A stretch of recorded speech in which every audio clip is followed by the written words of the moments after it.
दा नोंथांनि समस्थियाव दिनै जयनिं हाबाफारि लादों सार बेसेबांसो मा हान्जानिफ्राय जयनिं जाखो? बयनिसिमबो गोजोननाय जासिग्रोनाय थाबाय। दिनैहाय 13 नम्बर चिरां बेवहाय मोनसे ग्रेन्ड जयनिं प्रग्राम जादों। बेहाय गोबां जों बुंनो थाङो आंनि लिस्टआव 2250 आरो माखासेखौ जों मिथियाखै। थारमाने जयनिंआ एसे हल समस्थियैनो होनजासै दायो। थारमाने जों मिथिनो मोनबाय आरो दिनैहाय जोङो बे फार्स्ट एटेम्प्ट माने जों जास्ट टेस्ट खालामदोंमोन। थारमाने दिनैहाय जोङो गोबां दिनै एपिफोरखौ मोजां मोनग्रा दिनै जयेन जाफैबाय। आं बिथांमोनखौ गोसो गोथारै वेलकाम खालामो आरो बरायो।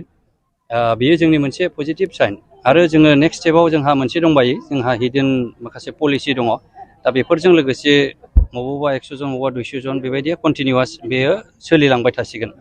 बेनिखायनो दिनैहाय चिफ सारखौ फैनानै दिनै जोंनि गेजेरावहाय मोनसे मोजां जोंनि गेजेराव मेसेज होलांबाय, जेनाखि जोंनि ओनसोलाव गोजाम इस्यु, बे इस्युसफोरखौ दिनैहाय बिथाङा अननानै बा खोनासंनानै दिनैहाय मावफुंनायनि खोथा होलांबाय। रायजो राजा जोबोद मोजां मोनदों। दिनै बे जयनिंनि गेजेरजों जों मोनसे ब्लेसिंखौ जोङो मोनफादों होननानै बुंनो हायो समष्टिनि गेजेरजों।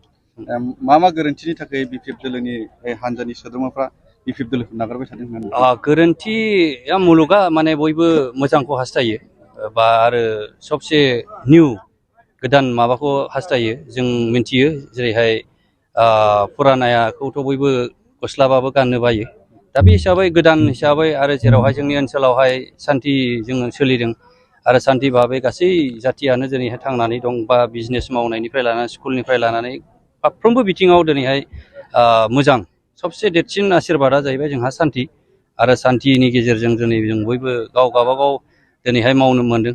बा जोङो सेंसन मोनाखैबाबो दा सोरबायाथ' बिजनेस मावनानै मोनजादों। बे परिबेसखौ जोङो दिनैहाय मोन्दांथिदों आरो बेखौ लानानै दिनै गोबां मानसिया अनुभब खालामदों जे निस्सय बेबायदिनो जोङो सान्थियै थाबाय थानो जोङो मोजां मोनो आरो बेखौनो लुबैदों होननानै दिनै गोबां मानसिया ओंखारबोदों। जिसुआ सुमफ्रामारियाबो गोबां समाव बे जायगायावबो जयनिं खालामदों। जिसुआ सुमफ्रामारिखौथ' आं मिथिगौ, उन्दैनिफ्रायनो मिथिगौ। बिनि सायाव आं बुंनांगौआ माने लाइसिं सिंनि बाथ्रा जागोन। आं बेखौ बुङा। बे मा मावो मावा, ना ओंखाम ओंख्रि गेलेदों ना मार्बल गेलेदों, बे गावनि खोथा। खिन्थु सैथोथाया मा, मुलुगा मा जालांगासिनो दं बेखौ मोनदाङा मिन्थिया। गावहा मा खालामो खालामबाय थादों। आं बेनि सायाव जेबो बुंनांगौ गैया। नुदों माब्लाबा माब्लाबा बिदिनो सोरबा गोरिबफोरनो एसे एनै हैलाबायदों। माजों होदों होआखै जों बेखौबो बुंनो थाङा। बे गावनि बेक्तिगत खोथा। बेखौ माने मा होननांगौ जाखो, आं बुंथ'वा। बेफोरखौ बुंनांगौबो गैया। थारमाने आं बेनि सायाव बेखौ बुङोब्ला आंहा बांसिन गाहायाव थांगोन। थ' बेखौ कमेन्ट आं होला, सोङाबाबो मोजां आरो। धन्यबाद। Thank you sir.